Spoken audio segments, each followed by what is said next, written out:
Just so you know, everything in this video is what I personally think is most realistic. It's not fact, it's not gospel, it's just me thinking out loud. I want to tell you a story, not the version you've heard before, not the one written in churches or printed in gold-edged books or painted on cathedral ceilings. I want to tell you the other version, the human version, the one that just might, be closer to what actually happened. You can agree with me at the end. You can disagree. But just stay with me for a few minutes and ask yourself, what if he was just a man? It's about 2,000 years ago. The Middle East, a small, dusty town called Bethlehem, or possibly Nazareth. Historians still debate that part. A baby is born, not in a palace, not in wealth, in poverty. His mother's name is Miriam, the woman we call Mary. His father, Yusuf, the man we call Joseph, a carpenter. Working class people, simple people. The baby's name, Yeshua. We call him Jesus. Now here's where the two stories split. One version says the sky opened, angels sang. Wise men followed a star across the desert to bring gifts to a newborn king. The other version says a woman gave birth in a hard year, in a hard place, and she held her son the way every mother holds her son, like he was everything. Both versions start the same way. A child born into nothing, with no idea what he would become.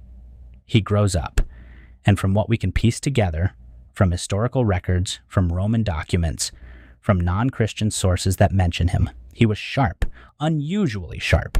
There's a story, even in the Bible, where at 12 years old, he walks into the great temple in Jerusalem and starts debating the most learned religious scholars of his time. Not asking questions like a child, debating, holding his own. The scholars are stunned. His parents find him and say, "We've been looking everywhere for you." And he says calmly, "Did you not know I would be in my Father's house?" Now the religious version says he meant God. But what if he just meant, this is where I belong. This is what I was made for. Ideas, truth, questions that matter. What if that's all it was?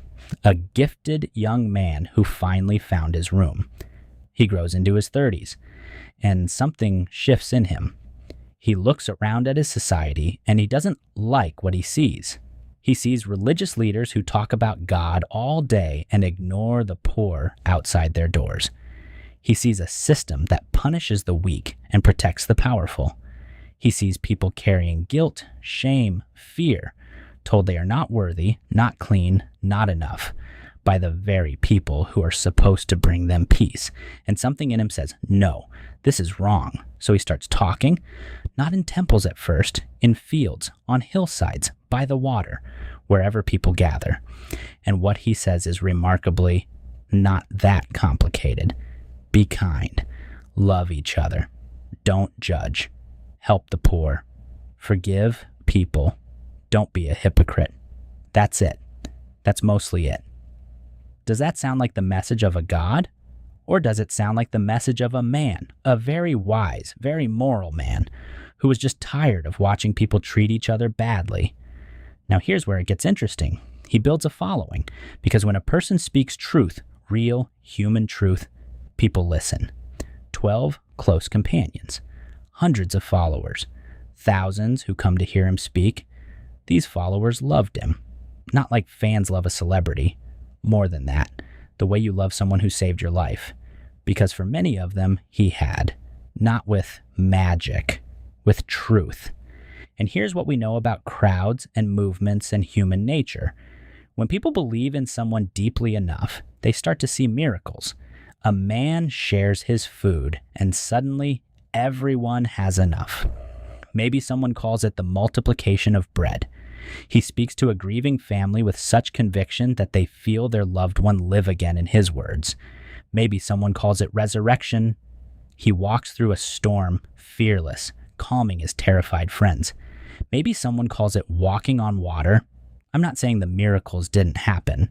I'm saying, what if the miracle was the man himself, his courage, his calm, his ability to make broken people feel whole again? What if that was the miracle? And over generations, the stories just grew. the way all stories grow when people love someone enough. He becomes dangerous, not because of magic, because of ideas. A man who tells the poor that they matter is a threat to people who need the poor to believe they don't. A man who tells the ordinary person that they can speak to God directly, without a priest, without a temple fee, without a gatekeeper, that man is a threat to every gatekeeper in the building. So they come for him. He's arrested, tried, executed in one of the most brutal ways the Roman Empire knew. And here's the part that I think is the most human, the most real. In his final hours, according to the accounts, he cries out, "My God, why have you abandoned me?" A God does not feel abandoned by himself. A man does. A man who believed with everything he had and in his darkest moment felt alone. That's not a God dying. That's a human being, honest until the very end. He dies, and that should have been it. Movements die with their leaders. History is full of them. But his followers, these 12 ordinary people who loved him more than they knew how to explain, couldn't let it end. They had seen something in this man that changed them completely, and they needed the world to know. So they spread the word. And here's where maybe the human story became something else. Because when you're trying to convince people to follow an idea in a world where emperors claim to be gods, where power is proven by miracles, where the only way to make someone listen is to make them believe they're hearing something divine, you tell the biggest story you can, not out of malice, out of love. Our teacher was not just a man, he was more. He walked on water, he rose from the dead, he was the Son of God. Because to them, it felt true. He had changed them. Isn't that what a God does? And the story spread. Across towns, across countries, across centuries, until the man named Yeshua became the figure named Jesus Christ, and the philosophy of a carpenter's son from a dusty little town became the largest religion in human history. Under centuries of institutions and politics and wars fought in his name, and money collected in his name, and power accumulated in his name, by exactly the kind of people he spent his whole life calling out. The man who flipped the tables of the money changers in the temple became the logo on the most powerful financial institutions in history. The man who said the meek shall inherit the earth became the justification for some of the most brutal conquests the world has ever seen. Now, I'm not here to take anything away from anyone.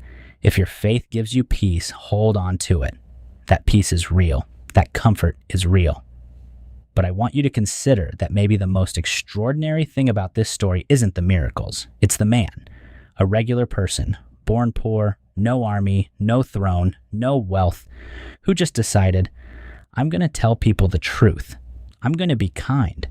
I'm going to stand up for the ones no one stands up for, even if it costs me everything.